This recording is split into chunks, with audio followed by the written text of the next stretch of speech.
नमस्कार जी। कहानियाँ यादों की में आपका स्वागत है। प्रस्तुत है मेरी आज की कहानी, परमात्मा की लाठी की आवाज़। इतने बड़े वर्मा निवास के पीछे वाले कमरे में राजेश जी उपेक्षित से अपने बिस्तर पर ही अकेले लेटे हुए थे। डॉक्टरी रिपोर्ट के अनुसार अब उनको डायलिसिस के लिए प्रत्येक 15 दिन में अस्पताल जाना होगा। रोज़ सुबह एक अटेंडेंट उनको नित्य कर्म से निवृत्त करवाकर रात के लिए डायपर बांधकर चला जाता था। आज जब हमेशा आपस में लड़ने वाले उनके दोनों बेटे इकट्ठे होकर उनके कमरे में आए तो राजेश जी को लगा कि वह उनका हाल पूछने आए हैं। अन्यथा तो वह अधिकतर उपेक्षित से ही अपने कमरे में रहते थे और उनके बच्चे अपने परिवारों में व्यस्त रहते थे। उनके दोनों बेटों ने घर को बेचने के लिए कागज़ बनवा कर उन पर साइन करने के लिए उनसे कहा। वर्मा जी ने बिस्तर पर ही अपनी कमज़ोर आवाज़ में कहा, अरे मैं कुछ ही दिन का तो मेहमान हूँ, मेरे बाद तो सब कुछ तुमने ही लेना है। तब तक क्या तुम मुझे चैन से जीने नहीं दे सकते? क्या तब तक भी इंतज़ार नहीं कर सकते? नहीं, हमें ज़रूरत तो पैसों की अभी ही है ना, हम अलग अलग फ्लैट लेंगे। ऐसा कहते हुए दोनों बेटे कमरे से बाहर निकल गए। उन्होंने जैसा करा था वर्मा जी के सामने वही तो आ रहा था। वह अपनी पुरानी यादों में खो गए। हरियाणा के सुदूर ग्राम में रहने वाले उनके परिवार में उनका छोटा भाई जतिन, माता पिता और वह सब बड़े प्रेम से रहते थे। उनके पिताजी ने राजेश के 10वीं पास करने के बाद उसे शहर में आगे की पढ़ाई करने के लिए भेज दिया।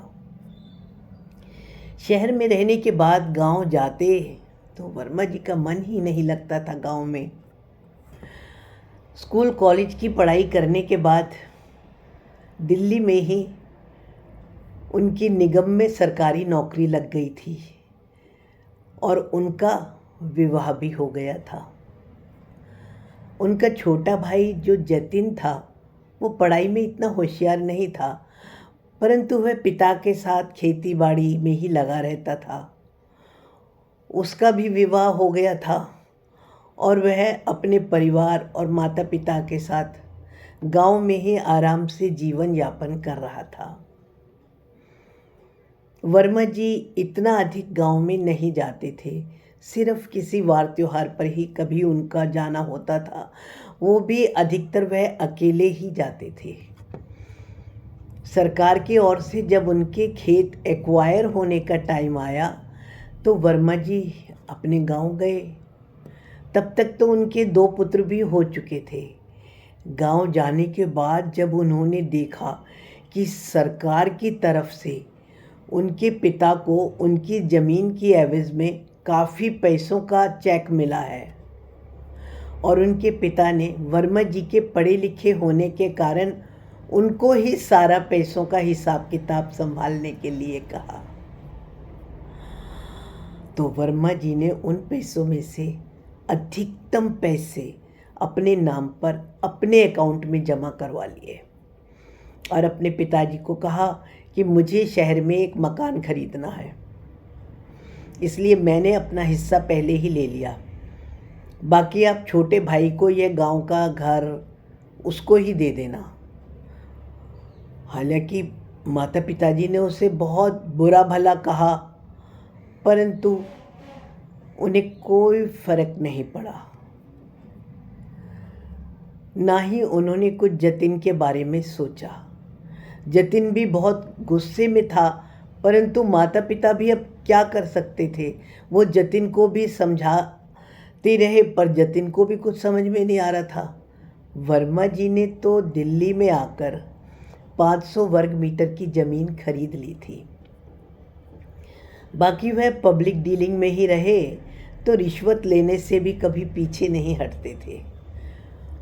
उन्होंने अपना 2 मंजिल का बहुत बड़ा मकान बना लिया था। उनकी पत्नी के पास भी गहने दिनों दिन बढ़ते ही जा रहे थे और उधर गांव में जतिन भी रूठकर अपनी पत्नी के भाई के पास, जो कि दुबई में रहता था, वहीं अपने परिवार को लेकर चला गया। माता और पिताजी गांव में अकेले ही रह गए थे।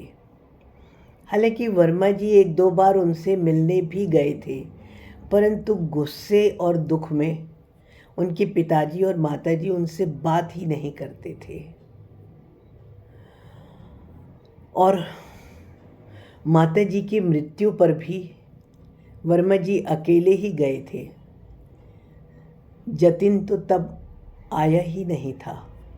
उसके बाद आते हुए उसने अपने पिताजी को शहर में लाने की कोशिश भी करी, परंतु उनके पिताजी ने स्पष्ट रूप से उनके साथ कभी भी जीवन भर जाने के लिए मना कर दिया था। और जतिन तो उसके बाद शायद कभी गांव आया ही नहीं।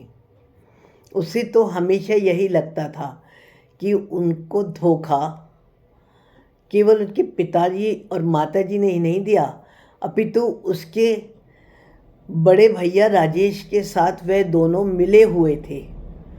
वरना उन्होंने ऐसा क्यों किया कि सारा कुछ राजेश वर्मा के नाम ही कर दे। अब जब पिताजी के मरने की खबर सुनी तो वह गांव में गए और गांव वाले घर पर भी ताला लगाकर आ गए।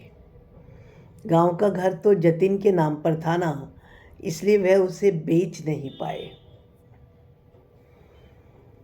और तब तक वर्मा जी के भी दोनों बेटों का विवाह हो चुका था। विवाह होने के उपरांत दोनों भाई भी ऊपर नीचे रहने के बावजूद भी हर समय लड़ते ही रहते थे। समय तो अनवरत गति से चलता ही रहता है और समय का फेर वर्मा जी भी सेवानिवृत्त हो चुके थे और कुछ समय पश्चात वर्मा जी की पत्नी गरिमा का भी एक बार बीपी अत्यधिक मात्रा में बढ़ जाने के कारण ब्रेन हेमरेज हो गया और अस्पताल में उन्होंने भी दम तोड़ दिया। घर आने पर कुछ समय बाद जब उन्होंने अपनी पत्नी गरिमा की अलमारी खोलकर कुछ देखना चाहा तो उन्होंने पाया वहाँ पर उनकी पत्नी का एक भी गहना नहीं रखा था। बेटों से पूछने पर उन्होंने कहा कि सारे गहने तो माँ घर पे ही रखती थी ना, तो जब आप माँ को लेकर अस्पताल गए और वहाँ पर रह रहे थे तो उन गहनों को उन दोनों की पत्नियों ने आपस में बांट भी लिए और संभाल भी लिए। सुरक्षा की दृष्टि से यही ठीक था जो कि उन्होंने किया। वर्मा जी के लिए यह बहुत बड़ा मानसिक आघात था, पर वो चाहकर भी चिल्ला नहीं पाए। उन्होंने अपने बच्चों को यही संस्कार तो दिए थे, तो बच्चे भी गलत क्या कर रहे थे। धीरे धीरे बच्चे अपने में व्यस्त होते गए और वह दिन पर दिन और अकेले होते गए। दिल की बीमारी, ब्लड प्रेशर, शुगर, गठिया, शायद ही कोई बीमारी ऐसी हो जिसने कि वर्मा जी को ना घेरा हो। मानसिक संताप और मानसिक चिंता, यही तो सब बीमारियों का घर है। परंतु अब कुछ समय से तो उनकी किडनियों ने भी लगभग काम करना बंद कर दिया था। एक बार डायलिसिस का सिलसिला जो शुरू हुआ तो होते होते दिनों के कम होते होते अब 15 दिन बाद ही डायलिसिस करने की नौबत आ गई थी। यह तो शुक्र था कि उनकी सरकारी नौकरी के कारण उनका अस्पताल में इलाज कैशलेस होता था, अन्यथा तो ऐसी किसी भी कल्पना से वह सिहर जाते थे। उनकी पेंशन निकालने के लिए भी एटीएम कार्ड उनके पुत्रों के ही पास रहता था। वैसे भी अब वह खुद भी कहीं आने जाने में असमर्थ थे और उनके पुत्रों के हिसाब से पिताजी को अब पैसों की ज़रूरत क्या है, वे घर में ही तो रहते हैं। वैसे भी यह सत्य था कि अब जब वो कहीं आने जाने में ही असमर्थ थे तो वह पैसों का इस्तेमाल भी कहाँ करते। आज जब उनके दोनों बेटों ने उन्हें मकान बेचने के कागज़ों पर साइन करने को कहा तो उन्हें समझ नहीं आ रहा था कि उसके बाद वह किस बेटे के पास कहाँ, कैसे और किस हाल में रहेंगे।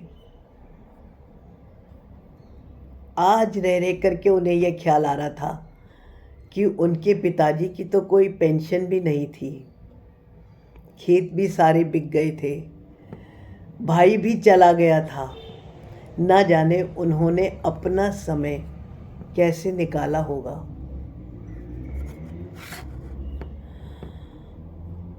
पर आज जो भी उनके साथ आ रहा है, जो भी व्यवहार उनके साथ हो रहा है, वह आईना ही तो है। जैसा उन्होंने कर्म करे वो तो उन्हें भुगतने ही होंगे। उनकी आंखों से अविरल आंसू बह रहे थे, वह चिल्ला चिल्ला कर रोना चाह रहे थे, परंतु वो अपने आप को किसी भी हालत के लिए तैयार कर रहे थे और परमात्मा से क्षमा याचना कर रहे थे। परंतु कब तक, कैसे, नहीं मालूम। परमात्मा की लाठी जब पड़ती है ना, आवाज़ नहीं होती। शायद ऐसा ही होता होगा। वर्मा जी सोच रहे थे और किसी भी हद तक सोच रहे थे। धन्यवाद जी। मेरी कहानी सुनने के बाद आपके मन में कोई भी विचार आए तो कमेंट्स द्वारा सूचित करें। मैंने एक धारावाहिक भी लिखा है जिसको कि मैं अपने कोई भी दिनांक आपको सूचित कर दूंगी, तब से उसको सुनाना आरंभ करूंगी। उससे पहले कि आपका क्रम न टूटे कोई भी और आप धारावाहिक को आराम से सुन सकें, मेरे चैनल को सब्सक्राइब कर लें। धन्यवाद जी।